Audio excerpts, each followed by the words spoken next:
And we are back once again for another great episode of Liam Picks Fights. Today we will be breaking down UFC 268, another great numbered UFC event. We got two in a row. We're very spoiled this week, and it is going to be headlined by a blood feud rematch. Kamaru Usman, Colby Covington. They will do it again. It was one of the best fights of the year the last time that they ran this fight out there, and I'm excited to see it. It's in the welterweight division, a perennial top division for the UFC, and for good reason. This should offer a ton of great action, and I can't break down a card of this quality alone. You know that I brought along two great guests to break it down with me. But before we get started with the show and before I introduce my great guests, I just want to mention that this show and every show I do is brought to you by PrizePicks. If you guys are interested in more information, you can find it on their website, PrizePicks, and you can find it in the description box below. But it's the easiest game in daily fantasy. A lot of fun. They offer lines on Contender Series when it's around.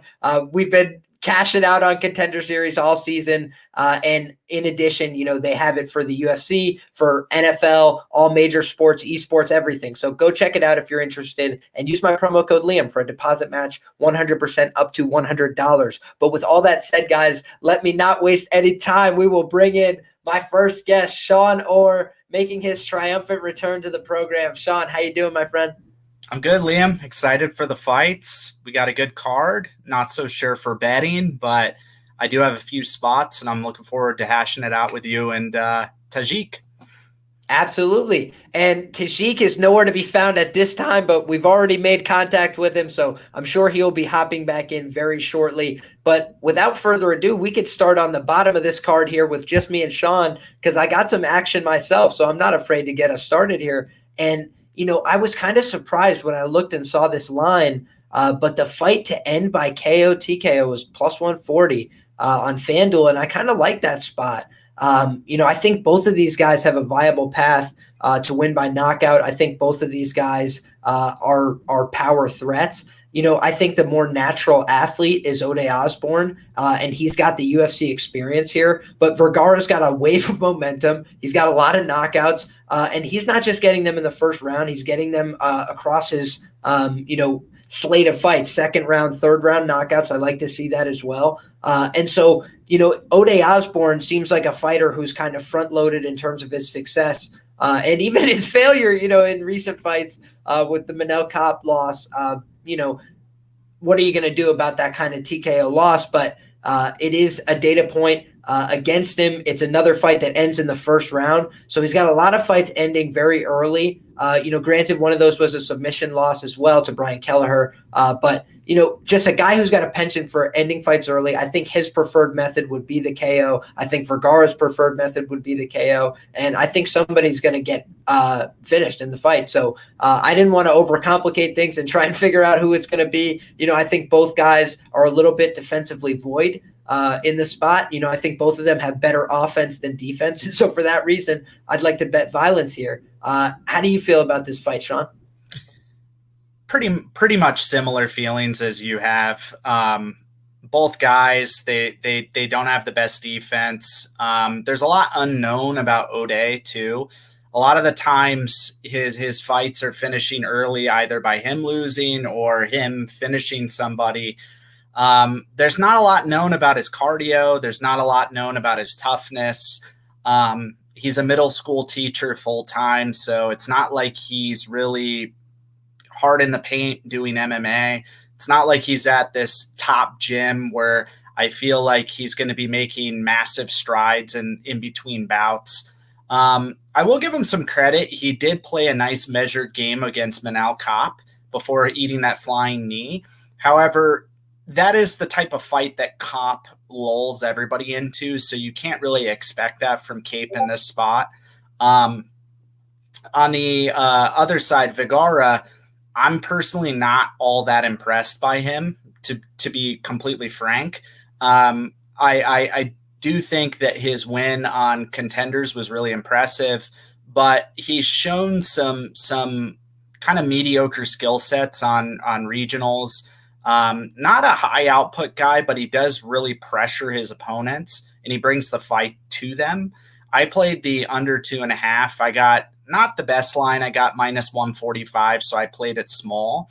I do think there's a potential for Ode to maybe submit him kind of in a scramble. I do like your line, though. I think you are getting the preponderance of the value. I love to hear it. Tajik, we are talking about the Ode Osbourne and CJ Vergara fight. First and foremost, welcome to the show. We are very happy to have you, my friend. And after you introduce yourself to the people, you can go ahead and give your thoughts on the fight. Yes, thanks. Hello, hello, Liam. Hello, Sean. Hello, everybody in the chat. I had the technical difficulties, so I apologize for that. And with regards to CJ Vergara and Ode Osbourne, so I'll start with Ode. I think Ode is very athletic. He's very gifted. He has great frame for the weight class, and I think he's just in general he's very talented. But I don't know him as a fighter, to be honest with you, like who he is, and I don't think he knows himself what type of fighter he is. Just because all of his fights have been very short. I mean, the last time he went to distance was back in 2016, and all the other fights were the first round fights. He either sleeps people like through a submission or KOs people, or gets KO'd and gets submitted, right? He's a very interesting phenomenon, right? His last 4 fights are like this: submitted, submits, KOs, KO'd. There's a lot of volatility in his fights, and I don't think he's a betting material just in general. I don't put much weight into the Manel Cup KO, to be honest with you, because I think his chin is okay. It's just the matter in which he engages in the fights is just very risky, risk prone, and then that's why it goes pretty quick to stoppage. So for CJ, I think CJ is very talented, and what I like about CJ also is his recovery ability. If you watch the Correa fight, I mean, Correa found his chin and he just went down, but the way he was able to recover from that knockdown is remarkable. His head movement is good. I think Ronda Rousey's coach would be proud of him. I think it's great. He packs power, and he packs power throughout the fight. So I think Ode has a chance to put him out early, and then if he doesn't, it's going to be a very a rough night for CJ for Ode, because CJ is going to be there the whole time, and he's going to look to knock out Ode. My official prediction: I think CJ stops him. I don't have a round, but I don't think it's going to be in the first. If I have to bet, it's probably going to be CJ by TKO in the second round. That is absolute music to my ears, Tajik, and I kind of see the fight the same way. I was telling Sean that I view it as binary. I feel like Ode early, very live to get the knockout here, but I feel like the pressure will probably get to him if he doesn't get him out of there, and probably will end up leading to his demise and him getting finished on the other side. I do think Vergara is a dog and is not going to stop pursuing the finish. Ironically, has a win by flying knee himself, so be wary. If we see a little bit of that ducking forward at the hips, we could see an airborne KO once again. But we can move to the next fight on the card, guys, at 145 pounds. We've got Melsik Baghdasaryan taking on Bruno Souza. And this is another fun looking fight on paper. They like to front load these UFC cards with some action fights to get started. Sean, how do you feel about this first action fight? Melsik Baghdasaryan, another hyped prospect, but based on his regional footage, he really has that kind of death touch like power that I like to see from somebody who's going to be a knockout artist. So how do you feel about this one? Yeah, so cashed pretty good on Melsik last time out versus Aguilar. That was a pretty heavy play, front loading him with the KO props. Upon rewatching it, I did notice that Melsik, despite having a lot of power, a lot of forward momentum, and being able to bruise people, it does look like he even somewhat struggled with the movement of Aguilar. Aguilar doesn't have the same kind of movement as Souza. If there's one thing that Souza does, it is move around the cage. He's not really that big of a threat power-wise, but he does have really good cardio. He uses it as a weapon in his fights. I'd say his biggest weakness is takedowns, but it's not like Melsik's going to be grappling him here. I really do like Melsik, and I saw a lot of KO 1 and 2s, people playing that, but it's probably going to be a spot for me where I might look at the over. I think the under is going to get juiced like crazy. It just opened, so I'm going to let it sit. But as that money comes in and as people start to really bet on that KO, I think I'm going to bank on Souza being able to survive and kind of move around the cage, and probably Melsik win a decision, but I don't have an official play quite yet. Fair enough. And Tajik, how do you feel about this? I feel great about this matchup. It's a very interesting matchup because, in my opinion, if you're betting Melsik this week, it's going to be a sweat. And I don't recommend betting him at these odds. The troll sitting in me actually recommends betting Melsik, and I encourage the public to do so through my tweets.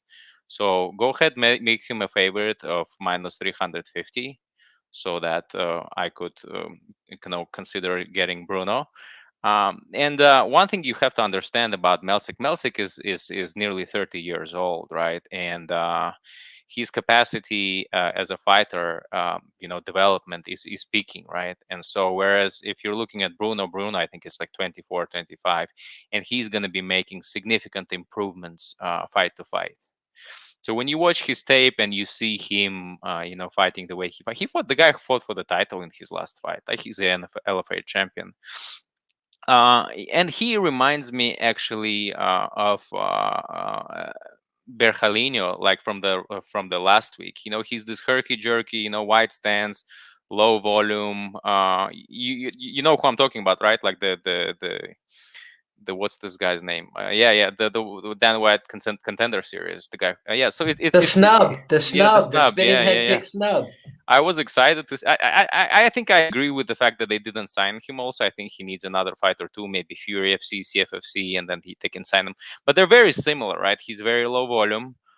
He's tactical striker, and I think Melsik's strength, just in general, fits Bruno very well. I think he can capitalize on a lot of things. There's a very important bit of data that I need to take a look at before I render my official prediction. And actually, by the end of this podcast, I'm going to do just that. So when you're going to tune in for the next broadcast that I will be joining, you're going to get my official prediction. But so far, I encourage people who want to lose money to maybe bet on Melsik if they would like to, and or like I said, treat him lightly and not to go crazy. But so it's up to you where to go. What's the data? What's the data point? The data point is birds. The birds need to whisper a few things, and when they do, we will make sure it's accurate. I like birds too, so bring them my way whenever you get them. We've got Alexander in the chat says, Tajik being doubtful of Melsik breaks my heart. Let's give it to the GOAT and get a first round KO. So hoping that, the good guys get one against the GOAT here. But, the GOAT has spoken. Sean has spoken. Seems like we're looking at overs here. We're looking at, maybe a potential dog play on Souza. I was half considering the Baghdasaryan ITD at +150, but I'll have to, reconsider and take a look a little bit deeper into Bruno Souza, who admittedly I'm not as familiar with as Baghdasaryan. So next up, we've got a fight that came together on short notice in, my most profitable weight class in the UFC. But unfortunately, this is not one that spoke to me immediately. We got Dustin Jacoby and Gian Allan.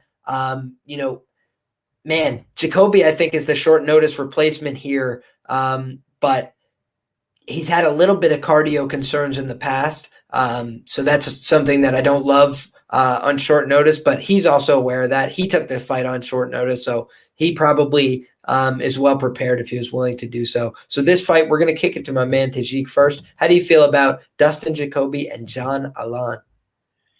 Yeah, so here a lot will depend on what game plan Jacoby chooses, because he takes this fight on a short notice. So what we have to understand about it is that there are two ways I see the fight going in his head. He would try to go initially, he would try to go for a finish and try to put Allan away. Which he has done in his previous fight. He's strong, he's big, he has a knockout power. He can, he can try going for that. In my opinion, it will be a mistake to go for that, because Allan is very durable. He's low volume, but he's not the guy who has been KO'd. I don't think he has ever been stopped. And so it's important to understand that I think if he takes a smart game plan, he can just piece him apart on the distance and try to go cruise to a decision. But if he goes early, my fear on a short notice, he can guess out towards the end of the second round and then have this greasy third round. So if I were to, I think he's smart enough and he has a fight IQ to take it all the way and have more measured approach. And but betting him at -400, I agree with Mike, is absolutely it's no. So if I were to bet something, I would bet something like Jacoby by unanimous decision. It should be around like +300. So if you want one of those Lambo bets, which will be available on Friday, right? Then probably that would be the way. So I think that would be my official pick, Jacoby by unanimous decision. Yeah, and I kind of like that as well. Not to say Jacoby doesn't have finishing power. I mean, obviously he's a kickboxer. He's a big, strong guy. He's wobbled guys and hurt guys before. But I just view him as more of like a leg kick threat and like a touch you a couple times around. He doesn't really put together enough volume normally for me to think of these KO TKOs here, unless he's got a vulnerable opponent. And we haven't seen, a lot of KO, TKO finish losses on the other side. So for me, this does scream Jacoby decision, more so than Jacoby money line if I was to look to back the favorite. Sean, how do you like this one? Yeah, similar thoughts. Allan's weakness is actually his ground game. That's where he loses most of his fights. He gets submitted. I will say I think that this should be a cakewalk for Jacoby, just because John Allan, he doesn't really offer much, in my opinion. I did bet him over Dolidze, lost that bet. He's just a little too low volume. He's a little too plodding with his attack. He's pretty heavy on his lead leg, so I am expecting Jacoby to kind of hammer that all day long. But like Tajik said, it's really it's not a spot where you want to wait. You want to bet -400. We're a betting podcast, and you got to advise against that. But I do like the unanimous decision look. I do think he'll easily get the first 2 rounds. He should control it. It is a bigger cage, so it's going to favor his game. He has struggled mostly with wrestlers in these past couple fights. So, yeah, I don't think there's really much else to talk about on this fight, truthfully. Absolutely. And the wrestlers in part that he struggled with was overweight for the fight. Maxime Grishin, who was able to muscle him around a little bit at like 211 pounds or something. So I do think that yeah, I mean, Kutalaba is kind of like a hulking madman for 6.5 minutes. Although, hey, now who knows what to expect from that guy? We saw a 15-minute performance from him last time, so anything's possible. But next up, we've got John Villante, from whom 15 minutes has been impossible lately. Almost had it against Maurice Green, but just couldn't close the show. He's taking on Chris Barnett here in the meme fight of the year. And, truthfully, I locked up a while back, a DGen parlay, like $8 to win $608. And John Villante is one of the legs that it's going to come down to, folks. I got him at +115. He's minus 130 now. So I did get it, early on. I was a little surprised to see him as an underdog. He's since announced that he'll be retiring from MMA. So that makes you feel good about the action. And I just think that overall, we've seen that Gian Villante at his best when he's on is a much better fighter than Barnett. But that being said, when's the last time you've seen Villante on for a fight? I'm curious to see what he's going to weigh for the fight. I think that will be a telling indicator. He looked terrible in the Collier fight. It was just a bad look for everybody involved. And to take that kind of beating, it spoke to me that I feel like this fight is more than likely going to go over 1.5 rounds. The question to me is, will Villante, or even, I think this fight's very likely to start the 3rd round, but can Villante make it 15 minutes if he's facing any kind of adversity? That's a question to me. So I don't have any, big action on this fight. I picked Villante outright. That's why I put him in some of my long shots. And, it never feels good to have about $600 riding on Gian Villante, but here we are. And I met the guy in person, nice guy. So always going to root for him. Seems like a real sweetheart of a guy. He was drinking and having a great time when I saw him. So I was like, yeah, this guy's got one foot out the door. But let's see it. One more for the boys in New York. Gian Villante. Let's go. We bleed blue. And I think he's going to get a New York dub. Sean, how do you feel about this sloppy fight?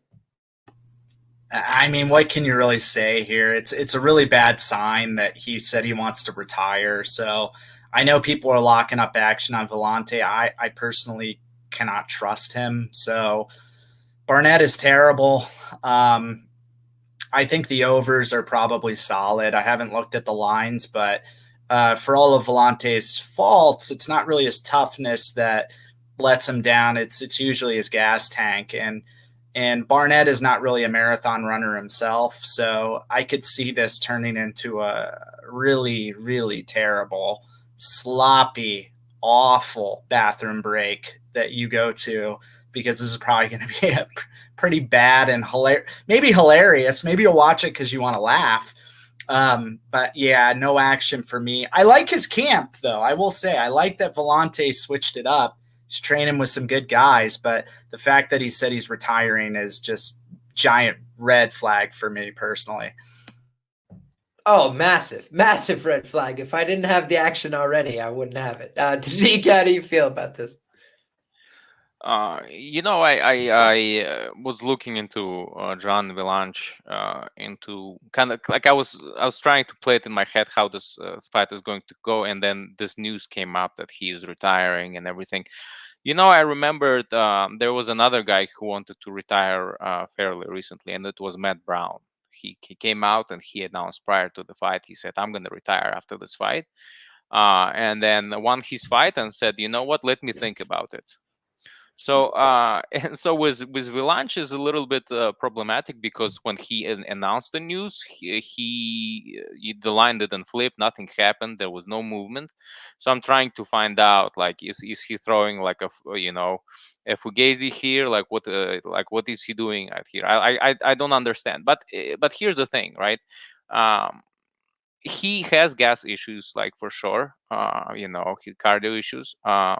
But Chris Barnett is not the type of guy who's going to push the pace against him, right? Chris Barnett's biggest chance is probably resides in that first round KO, when he would be like just club and sub him, like something crazy, just him like throwing overhand right and finding the chin of Villante, right? But Villante is durable. I think in his entire career, he has been only stopped twice, and by Alexeychuk, and I don't remember who's the second guy. So it would be hard. Maurice Green, Tajik.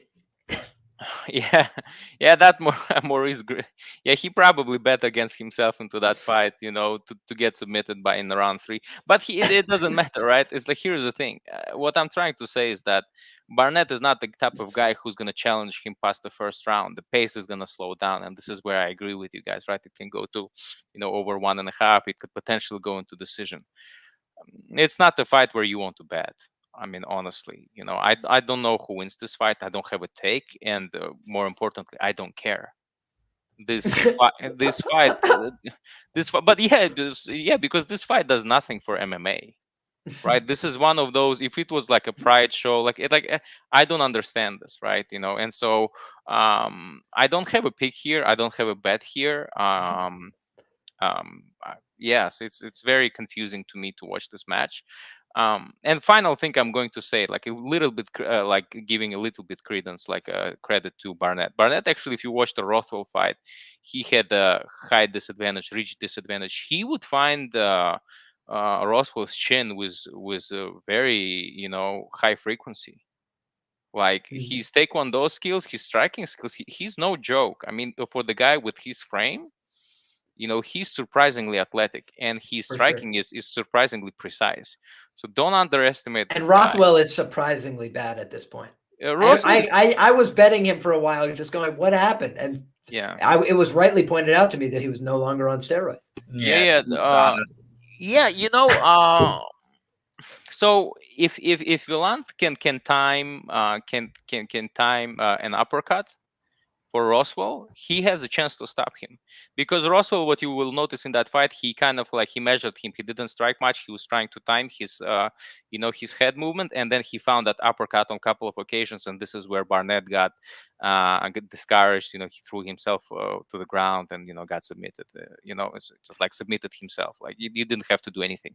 So what I'm gonna say is, my final word is this: if Villante can time his Barnett, I think he may find the chance to stop him. And for the Barnett, it's going to be probably round 1, and after round 1, if he doesn't KO him, it's going to go to some really sloppy decision. And in the words of the great Uncle Wheezy, 1-800-GAMBLER if you're betting on this one at this point. So cheers to that, folks. Maybe we sit back, watch that one, and enjoy. But we move along to our next fight. We got Jordan Williams, on some tough times at 170 pounds here, taking on Ian Garry, the hyped prospect from my neck of the woods, from the great land of Ireland. So shout out Ian Garry. But I think that overall this is one of the lower level fights on the card. But we do have Ian Garry here fighting out of Sanford MMA. Like to see that. Doesn't have a ton of experience, which is the thing that's a little concerning for me at the price tag. But overall, I favor his skill set. I favor his hardware. I don't really like Williams at the weight class. I didn't like how he was reacting to shots in the Mickey Gall fight. And on top of that, he's kind of been in those blood and guts type wars in all the fights that we see him in the UFC. And I think that that was more doable for him at 185 pounds. I think at 170, that's not going to be doable. So I find that, his comfortability in the fight is gone a little bit. And I feel like I'm not sure how he would approach this fight. But he definitely could tag him on the chin. We saw it with our friend from the Contender Series, unfortunately. Even a solid prospect who comes up the right way can still get clocked on the chin, especially when they've got that, aura of invincibility, confidence of being undefeated. So, I'm going to kick this one over to Teixeira first. How do you feel about this fight? And are you supporting me, Irishman, here? Yes, I support the Irishman and you, and I support Ian Garry. I think it's he has a future in the UFC. He will make improvements, and the fact that they have given him Jordan Williams gives me confidence that UFC also wants to promote this guy, which I think is great. His wrestling is great. I don't understand more so the Jordan Williams tattoo. He has like this Gracie Barra tattoo, like it's bigger than my head. It's almost like he's some kind of like a BJJ guy. I mean, this guy got almost submitted by Imavov. It's incredible. I mean, he should hide this tattoo or something, or maybe come out as to why he did. Maybe it was a mistake, but I don't understand his credentials. What is he gonna do? He guesses out. His ground game, submission game is subpar. So I understand he's probably on his way out, and they're giving him Garry, and Garry is gonna do his thing. The submission line is actually looking great. I mean, it's looking Lambo enough. I don't know where it is right now. If you had the chance to bet Garry by submission, I think there is a value there. And I'm gonna make it probably my prediction, Garry by stoppage, either by TKO or by sub. But I think sub is very viable. There's more chances that can get submitted than the line suggests. Awesome. So I know what I will be driving to New Jersey to go bet later tonight. Sean, how do you feel about this one? Same thoughts. So I actually bet the submission line. I bet it at, I think, plus 500. He has a really good Garry has a really good front headlock series. Actually, he's actually a pretty decent wrestler. He has some tendencies that you see from some UK fighters that aren't favorable in the wrestling department. But Williams himself is not a great wrestler, in my opinion. He has pretty bad gas tank issues, as Tajik mentioned. He's also a diabetic. He's now cutting weight. He's coming off of a pretty bad fight where he was getting rocked. So there's just a lot going against Williams in this spot. Early in the week, I was curious about it. I taped it, and I was thinking with 100% certainty I was going to play Williams' money line. But I do like what I see from Garry. He has good movement, maybe not as much power as you would hope, but it's usually because he's retreating and countering and kind of getting angles. But yeah, submission should be very, very live here. I do expect Garry to ground him at some point, and I think that Williams will try to scramble up, get to that front headlock series, and probably get choked and get his pink slip, unfortunately. Never rooting for that outcome in particular, but we're just trying to call it like we see it, and sometimes that's just the unfortunate truth, right? And if somebody we don't think is UFC level and they're in the UFC, it can't be for too much longer because somebody else is going to come by to replace them that is probably more on the level. And, I would agree with the boys here. I think Ian Garry is more on the level at this time and at this weight class. So I'm going to have to back him here. I was considering an inside the distance play, but it was a little chalky. I was like, do I really want to back, this newcomer inside the distance because it's burnt me before. So, I think I'm going to shorten the play, make it a little bit smaller, play it on the sub line at plus 600 instead, wipe my hands of it and call it clean. So we can move on to the next fight on the card here. And this is another one where I'm going to have some action. We've got Nassourdine, Imavov, Edmen, Shabazyan, two very credentialed prospects, have pretty decent resumes in the UFC. But Edmen of late has been on some hard times. Imavov of late, coming in on the strength of a big knockout win, kind of burst him onto the scene a little bit. He's been an underdog and overperformed expectations in some of his other UFC fights. And, I had a ticket on him against Phil Hawes. I thought it was arguable he could have won the fight, but, he spent a lot of time pressed up against the fence in a fight where he was otherwise hurting Hawes when they were spending time at distance. He also fought Williams. When Williams had a little bit more durability, they kind of went back and forth. It got a little bit sloppy, but I thought Imavov was clearly the better fighter there. And the Heinisch win really impressed me, because I thought Heinisch, legendary durability, could keep in a fight, makes it close with a lot of guys, and just had nothing for him. Had nothing for him in the wrestling either. Was getting stuffed, getting put away. And man, he's a very precise striker. I think it's, the Russian sniper. He's a French guy, but he's got a cool nickname. I don't know. I really like this Nassourdine Imavov character, and I bet him as a dog before. And, talking about that D-Gen parlay, I have 3 fighters on the card in the D-Gen parlay, and this was the other one that I have. I got Nassourdine Imavov, and that was when he was minus 145.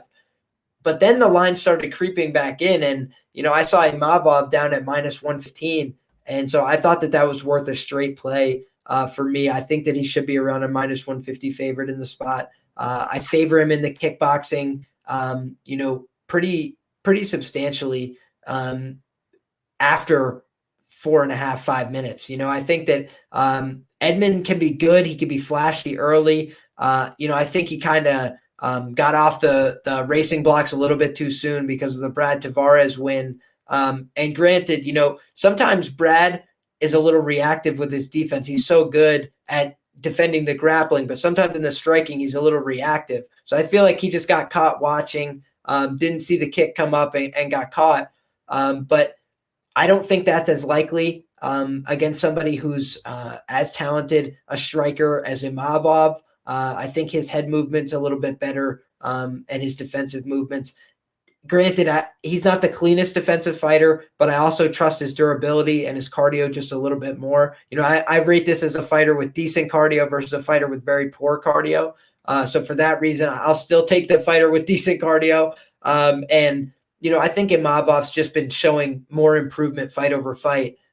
He's with a great camp. He's with smart minds. I think that he's learning from his mistakes. Whereas, I kind of expected Edmen to maybe get a bounce back in the Hermansson fight. I felt like that was a fight that the UFC match made specifically for him to have a chance to win it because Jack is kind of like a deer in the headlights in the first round when somebody's hitting him with a lot of power. And he was able to wake back up and find a second wind in the second round because he realized that Shabazyan was gassing. And so I think this is like a race to the clock. If Imavov makes it out of the first round, and I think it's going to be a very competitive first round that could, have really even striking exchanges. I think if he makes it out of there, I like him to take over late. I like his leg kicks. I actually think he's got a little bit of sneaky upside to get on top here. He's not like a great wrestler by any means, but he's got decent defensive wrestling, particularly against the cage. And I think a counter trip is not out of the question. When people are tired and desperate, they start, reaching for takedowns extended at the waist, and it makes you very counterable for hip throws and a lot of step through counters and trips. So I like Imavov in this spot. If the line comes in anymore, I'm probably going to continue to add here. Shabazyan's been a very profitable fade for me thus far. Imavov's been a guy who I've been near missing on his dog prices, so I'm ready to fire again. I'm going to take Imavov here, and I'm going to kick it to my man Teixeira. How do you feel about this matchup? Yeah, it's a close matchup. I mean, I'll be short here. I think for so if we look just like numbers wise, Imavov, has more output and better striking defense. He also has a better control when he sinks like a body lock. I think he's able to control better than Shabazyan, and Shabazyan is low output, and so his wrestling has been a liability. So it's tough to see Shabazyan improving, rapidly in terms of his wrestling. And I think he's a victim probably of his flashy wins because they threw him, I agree with Jack, attack to the wolves, and gave him very tough opposition. And they both were very, one of the best wrestlers in the division, and they caused him a lot of trouble. I don't know who wins this fight. It's a very close fight. It can go either way. I'm surprised doesn't go to decision line as minus 200. I'm very, very surprised. I think this fight has a chance to go to a decision, and I don't know who wins this one. Everything on the paper screams Imavov, but I think they're very closely matched. So I don't have a side here. I just believe that this fight is probably going to go to a decision. I also think that might just be in part because, Hermansson was like really concerned about winning the decision and holding top position and not losing that spot. So I think he was a little conservative with his approach. Whereas I do think Imavov probably be a little bit more likely to get a finish, especially with the strikes, than you'd see from Hermansson. Though Hermansson does have solid ground and pound, I will admit. Yeah, they just don't. They I think they would both be very cautious. I think I think Imavov will respect the striking of Shabazyan too, because Shabazyan has a knockout power. Sure. He's fast. He just needs to time you, right? He's gonna look at you, like measure you, and then kind of try to go. So I think they both understand each other very well. I think they're very intelligent fighters. So yeah. Awesome, Sean. How do you feel about this one? So yeah, I kind of feel more like Tajik. I feel like the fight is actually kind of close. I think that the Hermansson fight doesn't really tell you that much about this fight. The only thing it actually told me was that it looked like Shabazyan's cardio slightly did improve somewhat. It looked like it to me. But the fight basically went Hermansson's way, right? So he got to implement his game plan, which is Shabazyan's flaw, which is that when he gets grounded, he has an absolutely terrible get-up game. He does not have the best jiu-jitsu, and he's even not good at simple things like framing when you're on your back so that you don't take tons and tons of damage. So he's at his biggest liability when he's flattened out on his back, which can happen later in the fight. That being said, I think the fight is going to be a largely stand-up fight because Imavov doesn't have great takedowns. I know that what you said was, he can do some crafty trips and stuff like that, but it's not like Shabazyan's some wrestling bum. He's fought a few really good wrestlers in a row, and he's struggled with that. But his actual boxing, like Darren Stewart. I'm sorry. Hey, that fight was close though. But I agree with you. Point made. But I do feel like Shabazyan's hands are actually better than Imavov's. But I do think that Imavov has a more complete striking game. I think that he has a little bit of a better way to be evasive in the striking exchanges. But also, that being said, that karate stance he has does lend him to get punched in the face a lot. He leaves his face on the center line all the time. So I have been looking for a way to fade Imavov personally. Heinisch was not the spot for me because I think Heinisch is terrible. So I was fine with just letting that one go. I understand the action that came in on Shabazyan early, but right now where it is, I think it's about right. I think it's a fight where you don't really know what's going to happen. And for that reason, I don't have money on it, aside from possibly an Imavov live bet. If I feel like he lost the first round in a certain way where I think he can recover, then maybe I'll play that. I rate his cardio just a little bit above Shabazyan. It's not like Imavov's this marathon runner. He's slowed down too in fights. So I don't know. It's a confusing fight, but I do look forward to it. It's one of the funner fights on the card, in my opinion. Absolutely. And Jack Attack says this does have fight of the night potential. Could not agree with you more.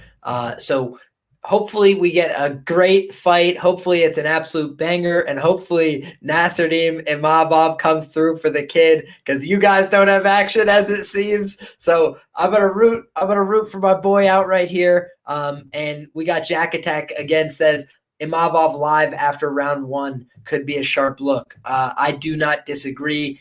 Like Sean said, he's not a marathon runner, but I do think that he's got a little bit better cardio, and I think that could make all the difference in the fight. So let's see how it plays out. It should be good fun at 185 pounds. And speaking of 185 pounds, we got another one in the middleweight division, and we've got, Phil Hawes, who fought Nassourdine Imavov to a very close decision. He's going to be taking on Chris Curtis, UFC newcomer, and, a guy who's really been paying his dues for a long time, got a lot of fights to get his first opportunity in the UFC, a little bit longer in the tooth here in Chris Curtis. But, Phil Hawes has also shown some liabilities in the past as a big favorite. But with that being said, he's also shown some improvements, some good skills, was able to pin Imavov against the fence when the fight was getting a little bit dicey there. Was able to out-wrestle and out-grapple Daukaus, fairly convincingly. So I do think that was largely a factor of, Daukaus not being able to stand up to him physically. I feel like Daukaus trying to physically stand with Hawes, really drained him of his energy. And I think that's a concern here.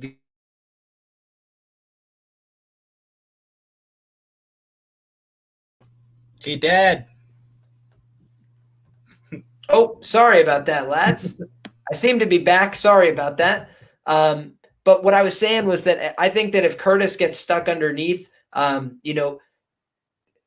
is a really physical guy, and he's got a certain way of draining the energy out of people. I think he's like a lot to handle physically. But that being said, I do like the persistence that I've seen from Curtis. I think that if Curtis is still alive in round 3, I think that he's going to be very live because he does show to have a lot of later finishes. He's somebody that carries his power into the later rounds. So, I do not hate a round 3 sprinkle here on the underdog, Chris Curtis. But otherwise, I think this is a fight I'm probably going to end up passing because I do favor Hawes outright. But, I don't really feel any urge to bet on Phil Hawes at this kind of huge chalky number, especially against somebody who carries some measure of power. I think that Phil Hawes is a decent fighter with good skills in every position, but I also think that his chin is a little bit of a liability, and his cardio is still somewhat suspect. I think if somebody can answer him in the wrestling and grappling and get back up to their feet with consistency and break the grip, I think that could create a lot of problems for Phil. If he's not in control of a fight, it can get out of hand for him really fast. Sean, how do you feel about this one? Yeah, so Hawes, he's an improving fighter. He's at a good camp. He's on good drugs. So for me, I'm looking at this fight as Hawes by decision, personally. From what I've seen from Curtis, he's not the greatest wrestler. He's not terrible, but he's not on Hawes level. So I'm thinking what's going to happen here is some fairly even striking exchanges, because I did like some of the stuff that Hawes showed against Daukaus. The narrative is, oh, Daukaus gassed himself. And this is somebody I bet heavy on the Daukaus 2-3 props. That was going to be my vacation money. And it didn't cash. But really what it boiled down to was Hawes very smartly started hitting him in that very long body.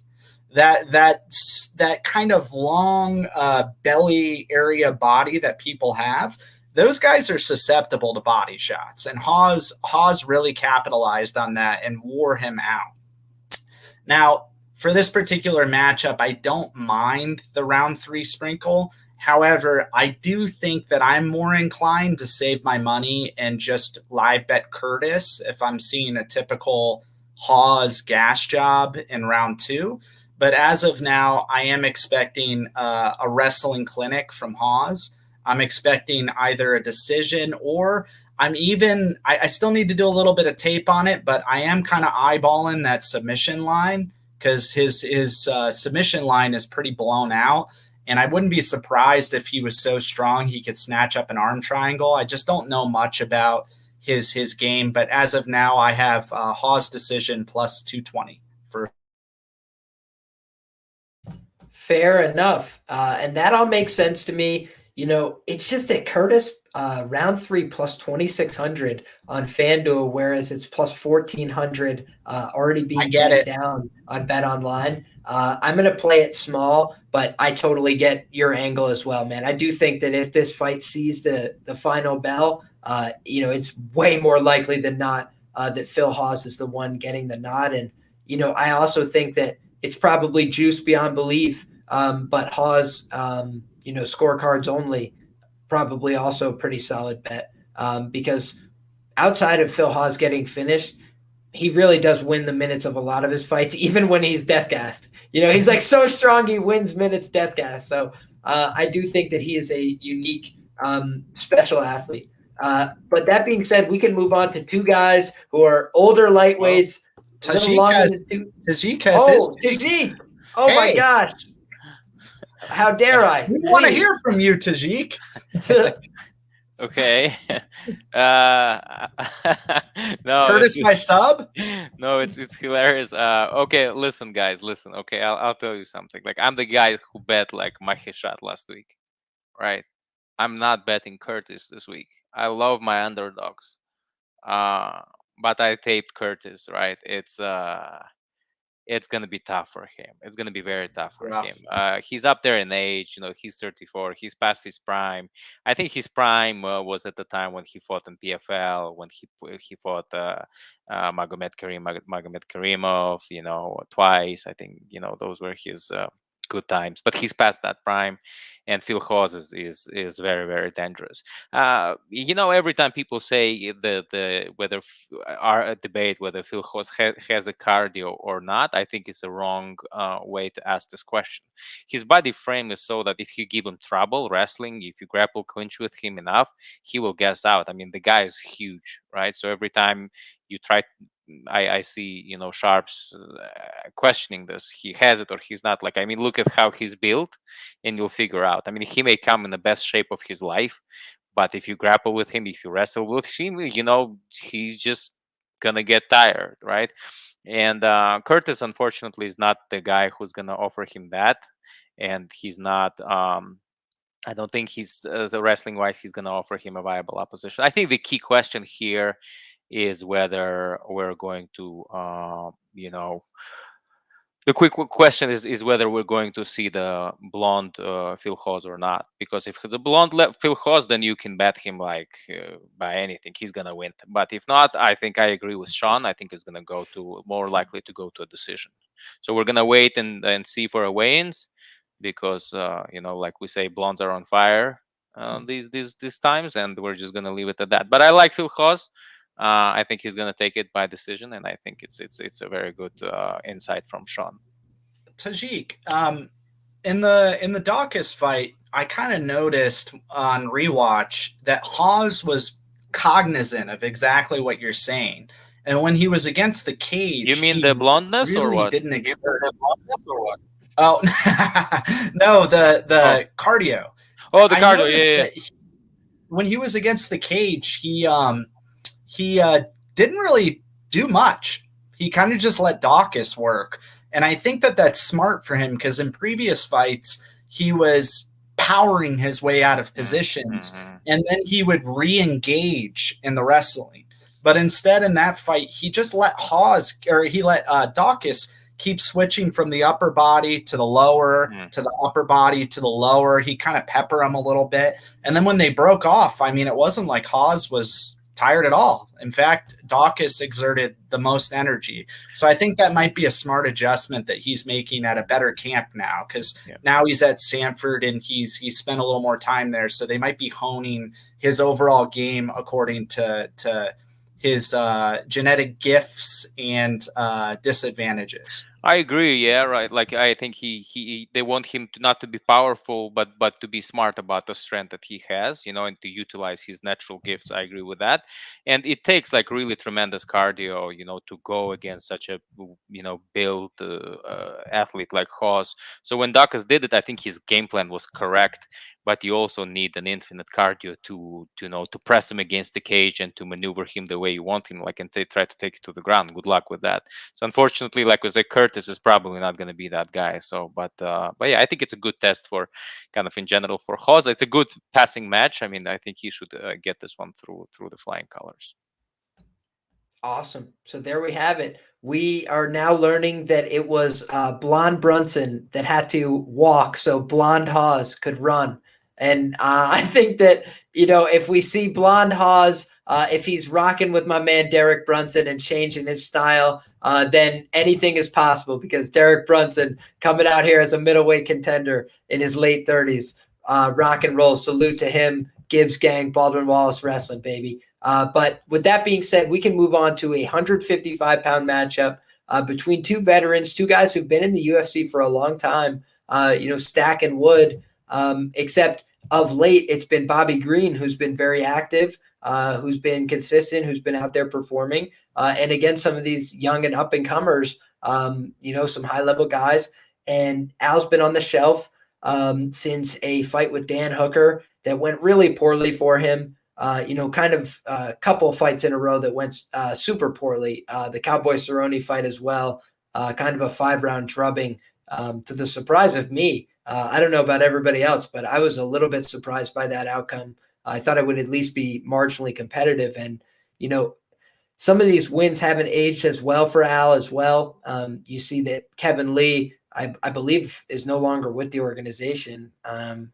So he's beaten Kevin twice with boxing, which is, interesting, but not altogether indicative of whether he could beat somebody with the craft of Bobby Green. But I do think that the problem for Bobby, if there is a problem in this matchup, is that he kind of engages on the terms that Al likes to engage on, which is Bobby likes to box and he likes to slip and move and ooh and ah and admire his work a little bit. And I do think that Al, he is live to sneak a fight off of almost anybody. Even the Masvidal fight, I think you can go back and watch it and score it objectively years later and say, well, Masvidal looks like he probably won the fight, but he coasts a little bit, kind of like Bobby Green does at times. And I think that lately Bobby's been stepping on the gas a little bit more, but it's also because he's been losing the first round or two and he's trying to earn his way back into a fight. And I think that he's probably going to throw a little bit more here. I think he's going to have more output and I think he's going to have a little bit more of a varied game. But I can't get behind backing Bobby at the price here. I think that Bobby by decision would be my play if I had to make one. I think that the fight is almost certainly going to go over. We got Narco Cop calling me out here for showing my New York bias towards Al. I do think that Al's been plagued by injuries. I don't think he's the world's most skilled fighter, but I don't think he's a slouch by any means. And I do think he's tough as shit. A lot of people would have folded up shop given how poorly that Hooker fight was going. His calf was destroyed. And he's stuck in the fight and absorbed a lot of damage there. So he's taken a lot of time off. Maybe that's to his benefit with all the injuries that he's accrued over the years. Ray Longo said, for Al, this camp, it's about getting to the fight. Health is wealth for Al. So, I think that Al's going to come here and get in a fight. I think, unfortunately, he's probably going to drop these rounds. But, talk about my New York bias. The fight's taking place in New York. The crowd might have some New York bias, and I do think that that's a live possibility to sway judges. Al is going to be matching Bobby with some of the gestures and the taunting and things like that. And so I think that this is going to be a really close fight. And for that reason, I find it hard to back Green at almost minus 200 here. But I will just say from a statistical point of view, Bobby is better in every stat category, basically. I don't think that Al has a very live grappling path here. I do think that Bobby is probably the better striker, but I don't like how long he plays in boxing range. And I do think it's not outside the realm that Al clips him and at least wobbles him to steal a round. But I'm interested to hear your guys' take on this fight. Sean, we'll kick it to you first, and we'll make sure we get Tajik in there this time. Yeah, so Bobby is the uncrowned champ of 155 because if the judges weren't so cruel to him over the years, he would have beaten Khabib because Bobby is just that good, in my opinion. And I see Tajik raising his eyebrows a little bit, but I don't see a wrestling path for Al, actually. I do think Bobby's the better wrestler. Bobby does creative wrestling to defend takedowns. He can do standard takedown defense. Bobby just really has fun when he fights, and that's to his detriment. So Bobby has had so many close fights, and they are only Bobby's fault because Bobby likes to play around. He likes to avoid contact. He likes to get the nice slip away, pivot, counter. Now, in this matchup, his line is way too blown out for that type of a fighter who fights on thin margins. And for that reason, I don't even think you can back the Bobby decision line because I think it's at minus 140 or minus 150 right now. Kind of seems like a bit of a bad play, in my opinion, mathematically. Whereas if you did want to just play some math on this fight, I think the Al decision line at plus 300 would be the way to go. But that being said, I just think that Al has a really bad tendency of leaving his head on the center line.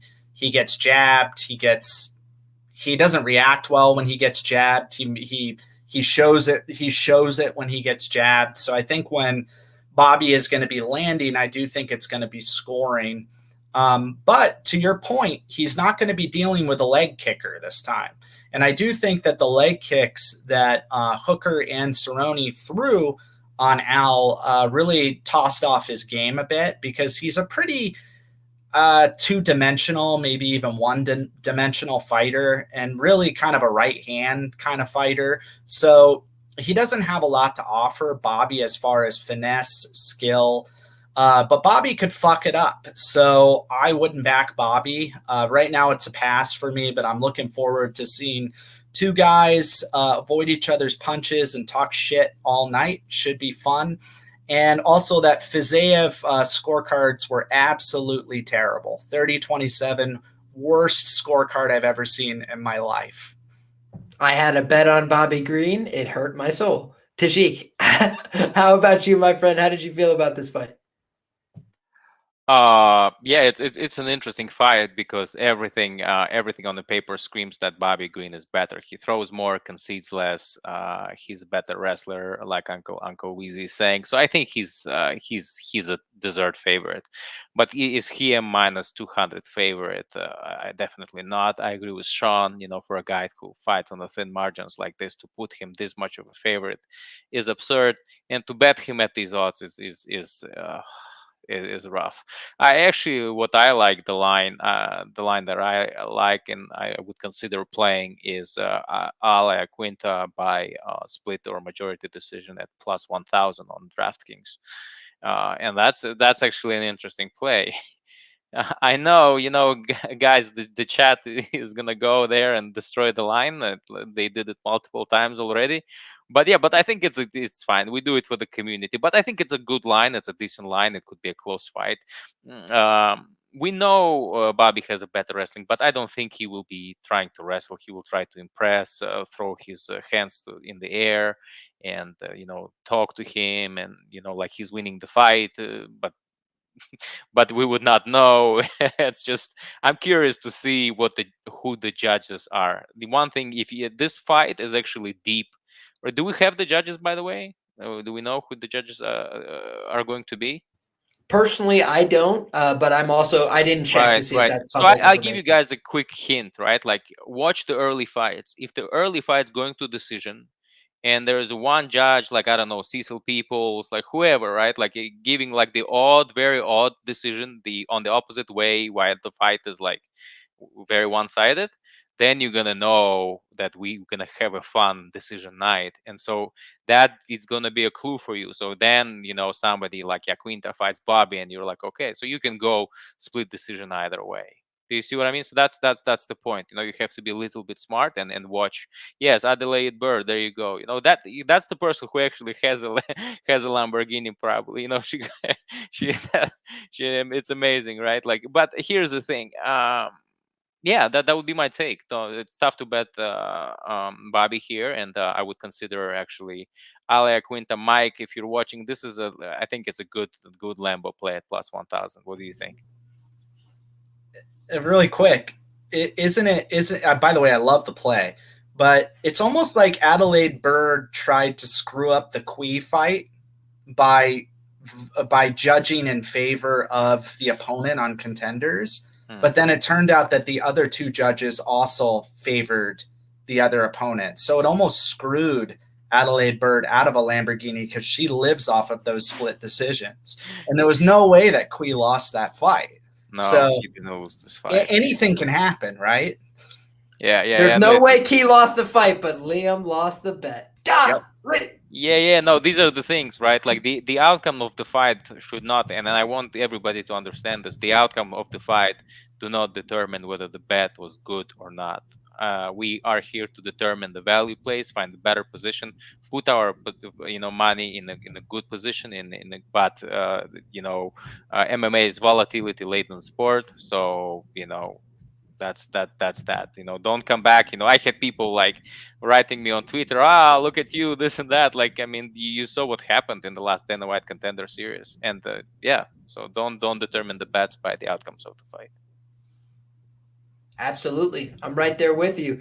I'm always looking to see after the fight, do I still feel good about the price I got? If I do, then I'm good with the bet and I feel good about it. And I'll take it as an example to move forward with. And if I'm like, I hate that bet at that price, live and learn. That's a lesson. So I think that we can move right along to the next fight on the card, the last fight on the prelims. And we've got Alex Pereira taking on Andreas Michailidis. This is an interesting enough fight. Alex Pereira is going to be making his UFC debut. His last knockout was absolutely disgusting, really horrifying. The kind of knockout that makes you go, you know what, maybe I should never get in the cage. It's just insane. Really laid the guy out, and it was a seemingly competitive fight. You know, they're just standing there striking, whatever, going back and forth, a little touch, kickboxing, and then all of a sudden it goes from nothing to something, and the guy's just snoring. It was really something. I think he's got tremendous power, and I think that Michailidis, you know, has not really impressed me overall in his UFC run. But he just has so much more experience. That to me is something that is a little bit interesting. If he was a primary grappler who I thought was going to be more reliable to go to that path, this would probably be a decent bet for me. But, you know, I'm really nervous that Michailidis is just going to run out here like a wild man and get decked on the first exchange, which would be the UFC's desired outcome. So, Tajik, this one we're going to start off with you. How do you feel about Alex Pereira's UFC debut? Yeah, I'm gonna be short here. I would look to probably break down this fight in my next appearance. But I would say one thing I would end this with is that if you're betting Pereira this week, treat very, very lightly, and that's the only comment I'm gonna make so far. Fair enough. And Sean, how do you feel about this one? I feel great about it because I put 1.5 units on Michailidis at plus 200. Yeah, I guess I don't understand why Pereira is such a massive favorite. You're taking on all the risks, all the unknowns. The guy has a frame that I don't find to be good for this type of fight. I think that Michailidis is going to land takedowns. I think he's going to make it an MMA fight, and I think he's going to spoil the party. Pereira, he doesn't have the attributes that I think people are just assuming he has before they watch the fights. He doesn't have strong lateral movement. He gets backed up against the fence against really low-level competition. So for me personally, there's concerns where people say, oh, well, Michailidis, bad cardio, bad striking. Well, I mean, his striking, I would favor it like probably 65-35 for Pereira, but I just don't think that the fight is going to necessarily take place there that often. Also, Pereira's cardio is trash too. So what's he going to do when he's having to get up off of bottom, which, by the way, if you watch his old fights, he plays guard. So there's so many red flags with Pereira. He's older. He's 34. So if I could advise anybody to do one thing this weekend, it would be to bet Michailidis. If you lose, don't cry about it because you can fade Pereira in another fight because Pereira is not going anywhere in the UFC. That's my opinion. I think that that's certainly a fair take. You know, I think that the public loves people that come in with a striking background, that look impressive, that have cool, interesting KOs. And, you know, obviously I was drawn to it personally. I think that it's a fantastic KO. One of the most memorable ones you'll watch in a year of studying tape for fighting. But with all that being said, you know, the reason that a lot of strikers don't make the transition over to MMA is because they know that they'll get put on their ass and they don't want that to happen. You know, somebody like Izzy really had to set the groundwork years in advance for a transition to MMA. And then he still built up the experience the right way, you know, on the lower levels on the circuits in Asia and in New Zealand and Australia before he came to the United States and to the UFC. So I think that, yes, absolutely. Sorry. Also, look at the way Izzy has developed his game too. Like you said, aren't you way more confident with a guy who moves side to side than you are with a kickboxer who likes to literally just go straight forward and backwards the whole time? I mean, Izzy, I've tried to fade him a couple times, but like, let's be honest here. I mean, like the guy figured it out. You know, he knows that you need the angle on the takedown. it doesn't look like Pereira has figured that out. Sorry for cutting you off, but yeah, that's how I feel. No, you're good, man. And that, again, is a function of what's your priorities. We saw that Pereira stuck around in the kickboxing game a lot longer than Izzy as well, because Izzy wanted to make MMA his career. And now Pereira is like got a goal and a dream, and, time's running out. So he's trying to make something of this. And I do believe that, he's committed to training full time for MMA by this point in his career. But it also just makes me think, maybe it's a little too late. Maybe the footwork is too ingrained in the brain. And footwork is a lot of MMA. If you can't get yourself out of a sticky position, somebody can punish you, whether it's with strikes or with takedowns against the fence, or even, frankly, with nothing, by just holding you and pressing you against the fence and not letting you do anything and just making the fight suck. So I think all of those are live possibilities here. But I do just have this sneaking suspicion that Michailidis' chin is a little suspect. Everybody laughs and jokes about him falling out of the cage, but I thought that was like in part a function of him not really knowing where he was in the cage, that he like set himself up there. So I think that there was some real credit to that. Like, maybe that was a little bit of a bullshit outcome. And also, I think he was hurt and stunned by those elbows. And so it's like a little bit of a narrative that I don't buy as much. I do think that was, pretty close to a valid stoppage. I kind of thought it could have been stopped almost before he propped himself against the cage. But we can move along from that fight because it is just banger after banger from here on out. We've got Michael Chandler, Justin Gaethje. I can't believe I'm saying this is opening the main card of UFC 268. It's a hell of a damn fight. I will say I locked in, about a half unit bet on Justin Gaethje at minus 170, minus 175, something like this a while back. I did not put it in the tracker because I kind of thought that the line was going to come in a little bit. And the line has gone out further. And so I will not be touching any more of the Justin Gaethje money line. That's for sure. I will not be tracking it based on current odds because it's well beyond what I played it at. And so, I think that Justin Gaethje is the side here.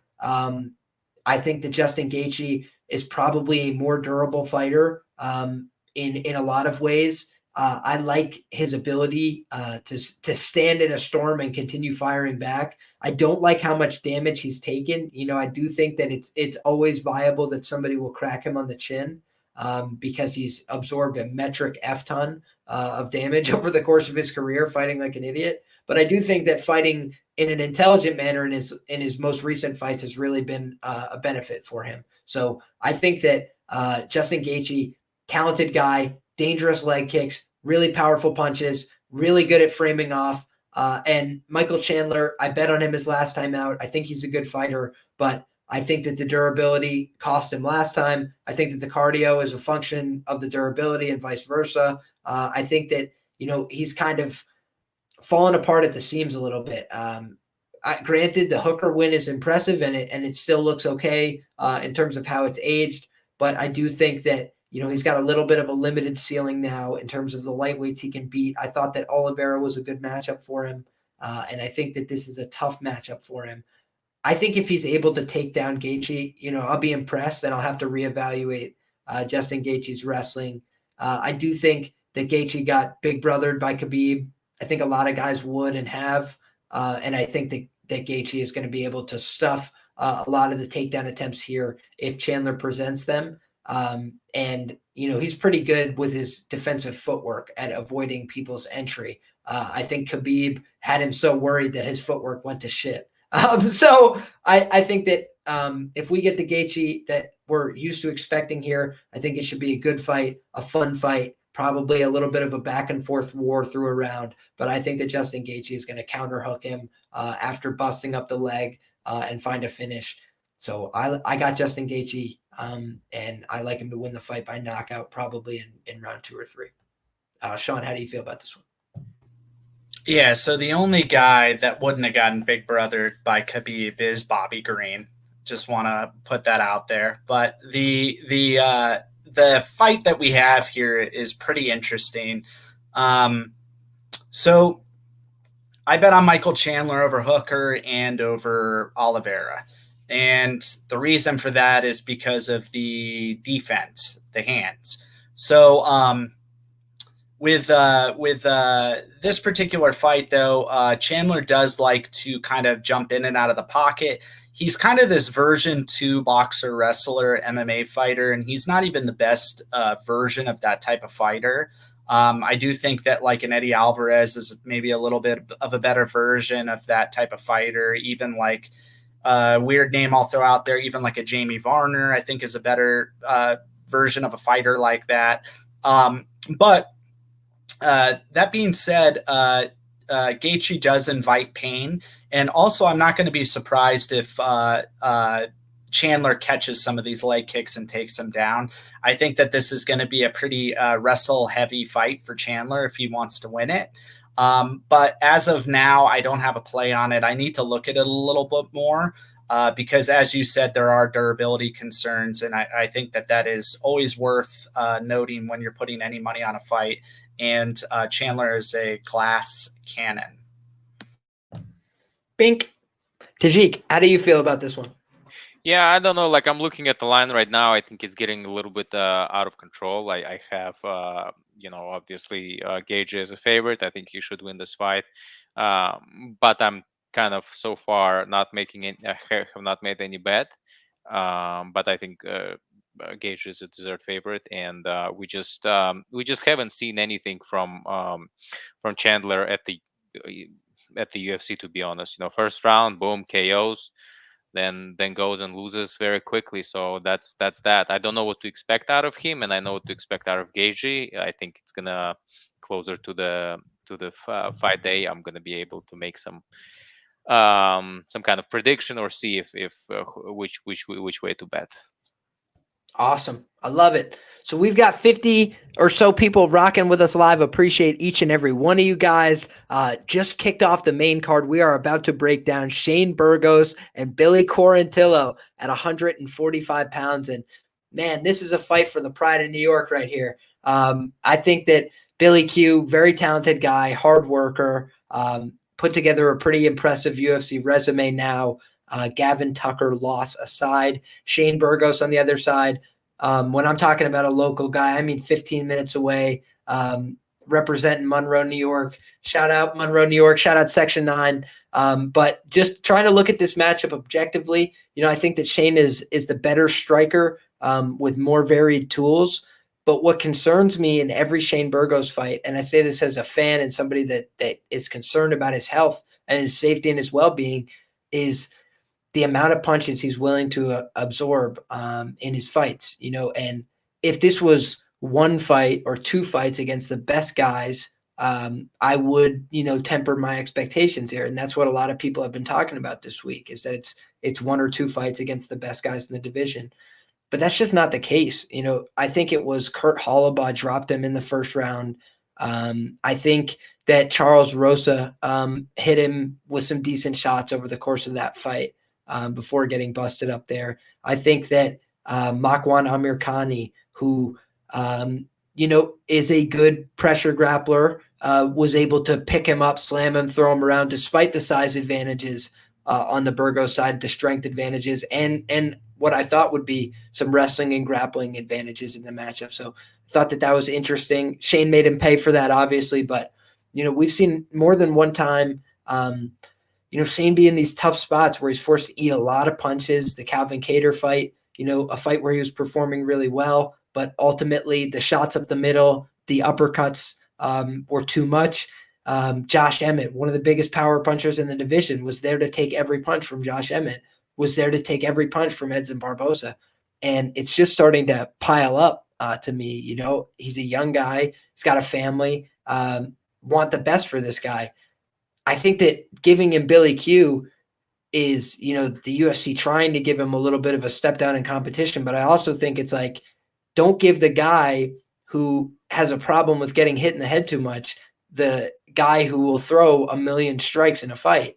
I think that I'm a little bit nervous for Shane here in the second and third round, where guys are normally tiring and breaking and starting to fold and give up in a fight with him. I think that Billy Q might still be there throwing heat. And Billy doesn't have the most power, but he'll keep throwing and keep touching you and keep hitting you on the chin. And he has shown, an ability to finish guys in that third round, in that second round, when the damage starts to add up. He's not knocking out Kyle Nelson with the first punch that he throws. But once you get hit by Billy Q clean a lot, he's got long levers. He's got big, long arms. I don't think he's a terrible striker by any means. I do think he's been showing improvements over his fights. So I'm a little bit concerned for my local guy, Shane, here. I do think that Shane is the rightful favorite in the spot. I get why he's favored here. I think he's got the better hardware. I think he's got more power. I think he's got better striking. And I do think it's going to be a fight largely contested on the feet.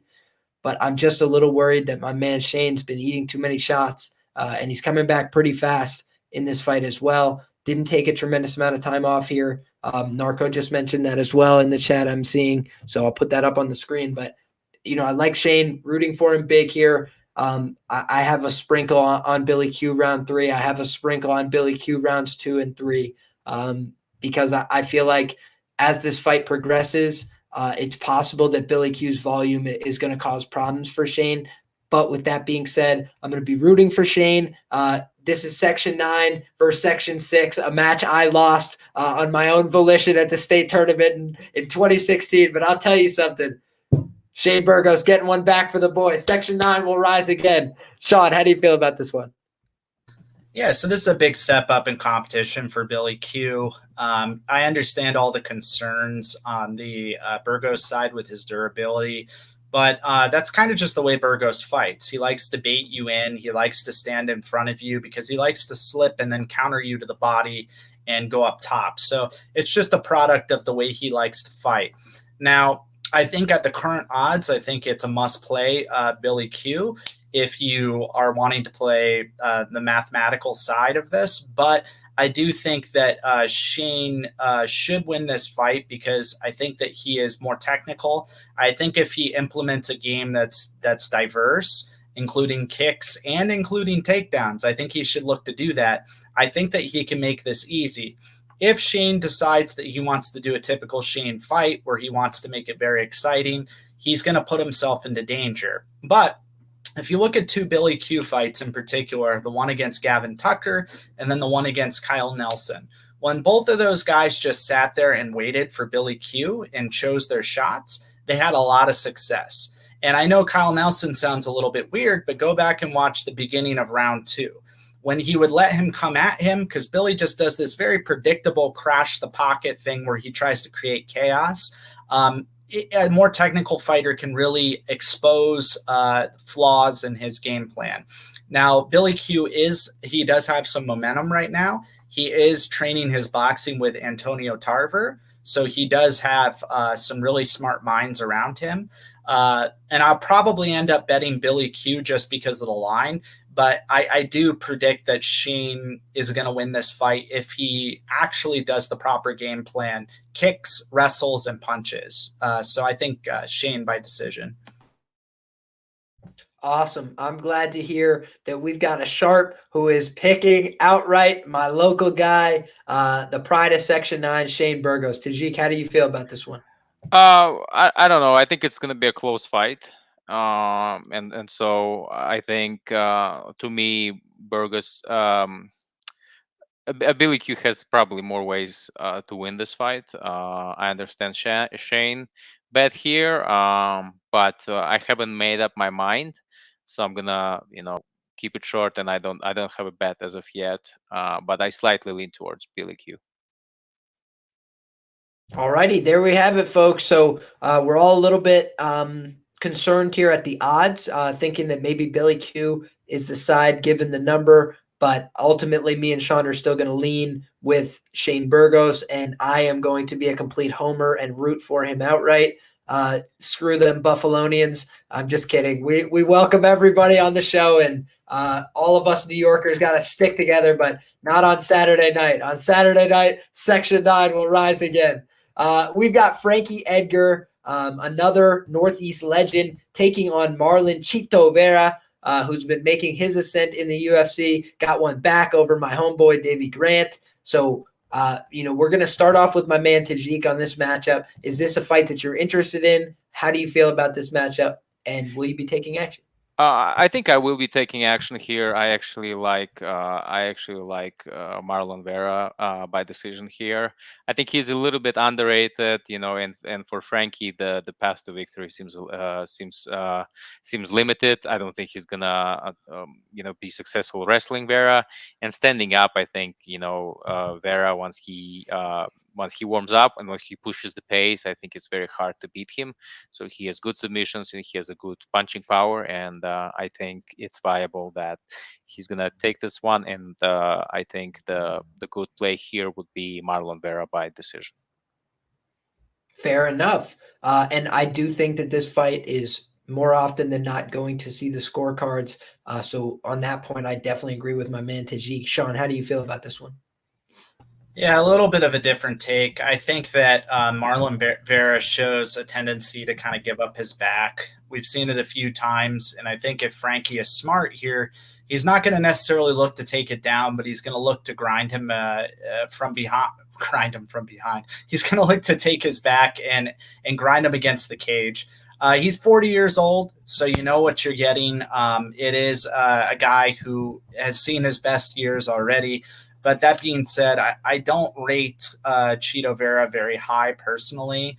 I think that he shows a lot of the flaws of a fighter I don't look to back, including output, ability to lose scorecards on stupid crap like grappling.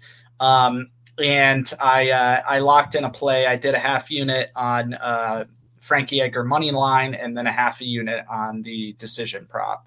So that's what I'm rolling with. Awesome. I love it. And, I did lock in a bet, some time ago on Frankie Edgar money line at, I want to say it was plus 134. And, I was a little surprised to see the line get wider. With a sharp mind like Tajik on the other side, I could definitely see it. And I have definitely been the guy to fade Marlon Vera over the course of his career. I bet Jose Aldo big against him. And it was a little bit of a sweat for me, but also, he had that safety valve where Jose Aldo, who I legitimately struggled to think of another person he's grappled proactively in his UFC career. He was able, since the Hominick fight or whatever, it's like been a very long time since we've seen Aldo try and grapple somebody. And he was able to take the back there and hold it for the entire round. And so, when everybody else is like, oh, come on, the fight was just getting good. It was just warming up. I'm sitting on my couch going, yeah, do it. Yeah, hold the body triangle. And so I do think that Frankie Edgar, people are forgetting that he is a very, very good grappler. He's a good wrestler, very solid, good credentials, but he wrestled, what is it, like 30 years ago, 25 years ago? He wrestled a long time ago. He's still a good wrestler. He's a functional MMA wrestler, but his grappling has always improved. He was able to get a finish over Cub Swanson. Granted, it was a long time ago, but Frankie never stops working on top. He can advance position. He can pass the guard, and he can take the back. So I think that this should be an interesting one. If I had to pick a side, it's going to be Frankie Edgar. I get why Marlon Vera is going to be a slight favorite here. I can see up to minus 125. But if you're going to give me plus 150 on Frankie Edgar, that's a bet I'm going to take. And Frankie Edgar by decision at plus 260, I'm going to be on that as well.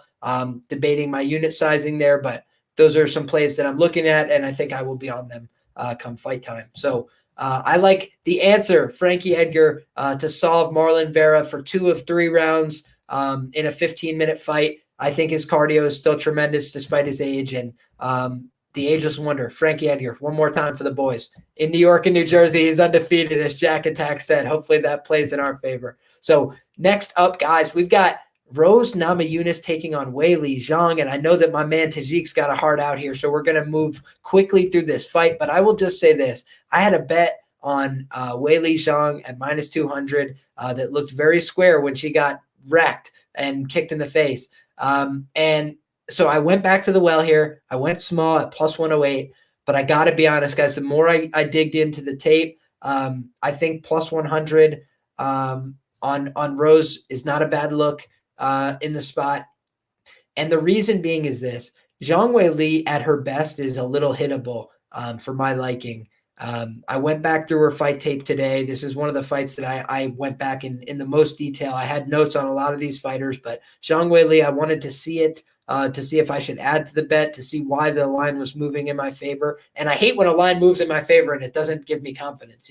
I bet it at plus 108 and the line has not moved towards me. So really unfortunate for me there.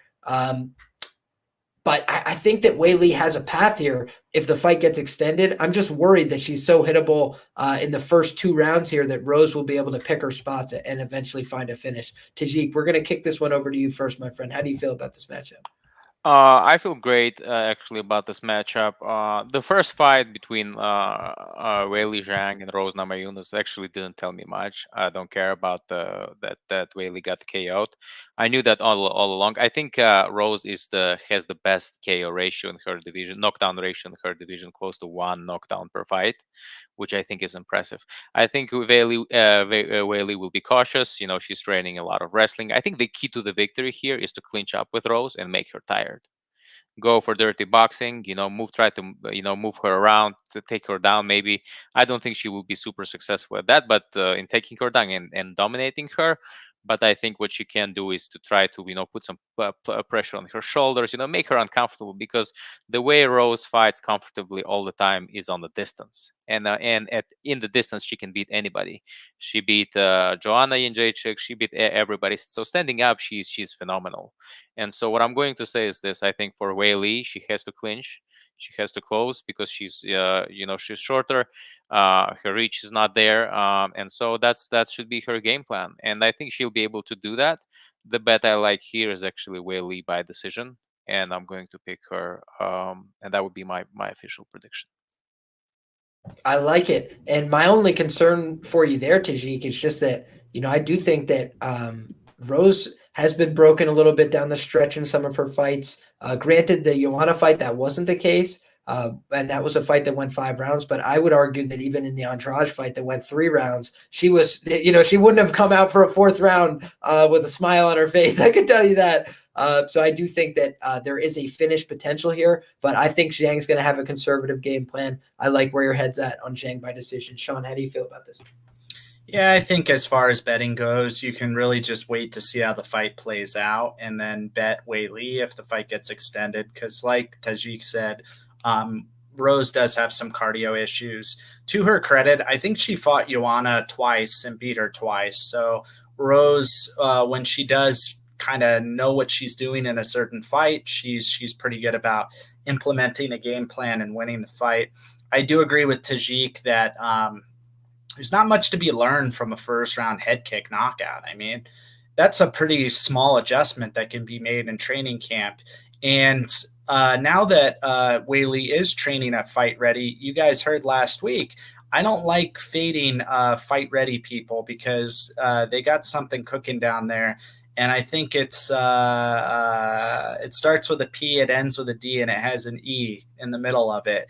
I think that they've got something going on there. So I might lock in some pre-fight Weili action, but still a little bit undecided. I'll definitely live better, though, if this goes past 1 or 2.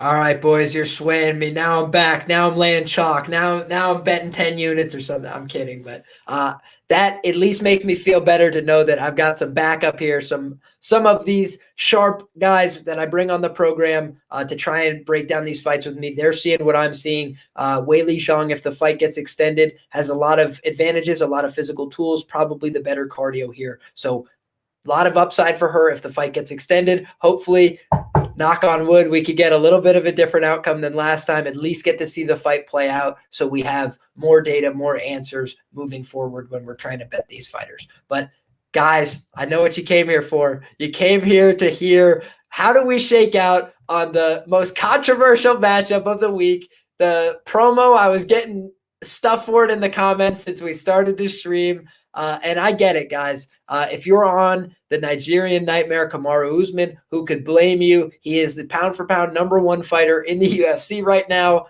and he's 19-1. What a tremendous career he's put together. Excellent resume. But every matchup, you got to take it as it comes, and you got to look. And I have told people before, you can max bet Kamaru. I've told people before you could bet Kamaru by decision, and it's my favorite play of the night. Now, I think that this is a much more interesting fight than the odds would suggest. It just is a little surprising to me. Jack Attack had mentioned it. Colby was one good round away from a title and almost plus 300. Zhang was 5 rounds away and is the favorite. Insanity to me, right? And so we look at the fight, and I think if you take an objective eye to that fight, it's very easy to come away with 2-2. It's also very easy to come away with 3-1, either side if you're biased. And so it's a close fight. It's a back and forth fight. Both guys have their moments. Both guys take over various parts of the round. I think that Colby Covington, reliable to throw a metric S ton of volume. And I think for that reason and that reason alone, if the fight doesn't get stopped, it's going to come down to a very close decision. And I think Kamaru has slightly more power, but I think that both guys are going to be a little different here. Both guys have aged a little bit. I think that we're seeing a little bit of a crack in the durability of Kamaru. And so I do think Kamaru should be favored. I get up to minus 185. I get up to minus 200 even. But if you're going to say he should be minus 300 and beyond, that I don't really see in the spot. It's not something I agree with. So I'm going to be playing Colby Covington at plus 260 here. And I do have a bet locked in. 1 unit at plus 245. I thought the line was going to come in. And the line continues to move against me, no problem. I'll just add a little bit to my position and keep it where it's at. But I think that Colby is probably the side here for me. Sean, how do you feel about this matchup? It's an interesting matchup. The first fight was very close. Both guys haven't really done anything notable since. I don't think that Kamaru beating Burns or beating Masvidal is really that telling for how this fight will go, though they were impressive ways of winning those fights. Now, as much as it pains me to say this, I'll probably be betting Colby Covington. I personally don't like the guy. I hope he loses. I think he's basically the worst version of a Chael Sonnen if we're talking about fun comedians in MMA. But I mean, what can you say here? Colby can make a lot of adjustments in this fight. He's training at an inferior camp at MMA Masters.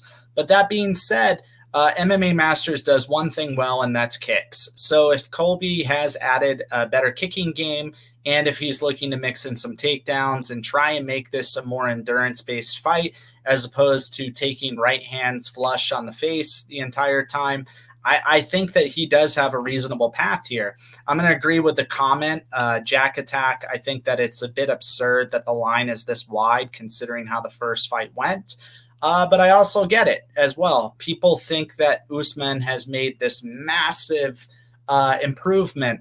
But KOs, we don't really know. We don't really gain much. KOing Jorge Masvidal, yeah, it's cool. I don't think anybody saw it coming, but it's a low outcome thing, in my opinion. So if I have to bet on this fight, which I probably will, it's going to be the money line for Colby Covington.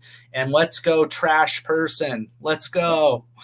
And I mean, with all due respect, like these are guys who had been getting buzzed, in fights prior.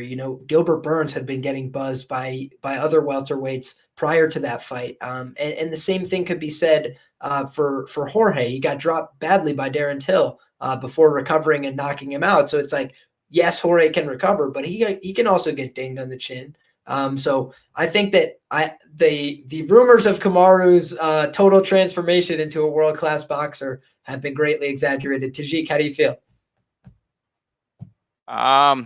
Yeah, I think it's a close matchup. I think I'm going to provide my breakdown over on the FTN network, but we're going to find that's just going to start in 5 minutes. But I'm going to tell you this. I think in the first fight, I thought Colby was winning that fight. I scored this fight either 2-2 or 3-1 towards Colby. And so I think if we went to a decision, Colby should have won that fight. So I think it's going to be a close matchup. But I also believe that this time around it's a little bit different because I think Kamaru has a mental edge in this fight, and I'm gonna explain why. I think he's a dessert favorite. It's getting a little bit wide, so you have to bet him precise in order to get value. And I think the precise bet is going to be revealed soon. But I do like Kamaru here, and I think he wins this one.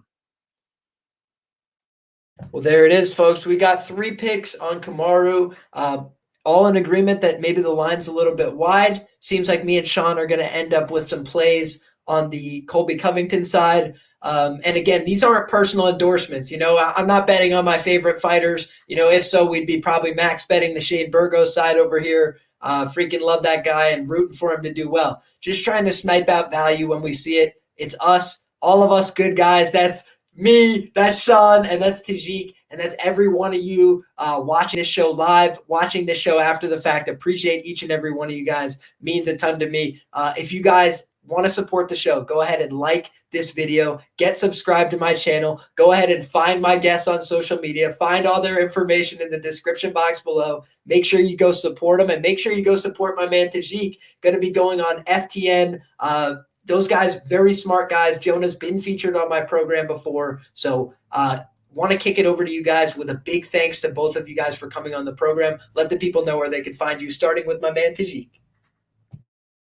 Yeah, thanks again, Leon, for having me. Always great to be on the show. You guys can find me on Twitter always at Tajik Bey, and I do have some information coming in on the Melsik Baghdasaryan versus Bruno. So if you want to see the prediction and my take on this fight, tune in to FTN Network in 2 minutes. I'll see you all guys there. And thanks again, Sean. Always a pleasure to meeting with you, and I'll see you guys very soon. Absolutely. Thank you to the GOAT Tajik. Appreciate you. Sean, let the people know where they can find you. Yeah, you can find me on Twitter at Sean Orr, and I'll be posting up my article on my website, sharpmma.com. That'll probably be out either tonight or tomorrow. And I wish everybody the best of luck with their bets. And I'll tune into your show right now, Tajik. Awesome. Love it. And guys, to the 49 of you still rocking with us live, appreciate you guys so much. This show continues to grow. We continue to put out content, and very proud to say 10 out of 10 weeks in a row we hit on Contender Series bets. So shout out to my man Gambles Gordo. Guys, check out his work if you haven't already as well. And thank you once again for joining the show. This has been another great episode of Liam Picks Fights. We wish you the best of luck on your bets. Always gamble legally, responsibly, and within your means. God bless you all. Good luck. Enjoy the fights. Good guys versus the bookies. Come back next time. We'll have all the same fun again. Take care.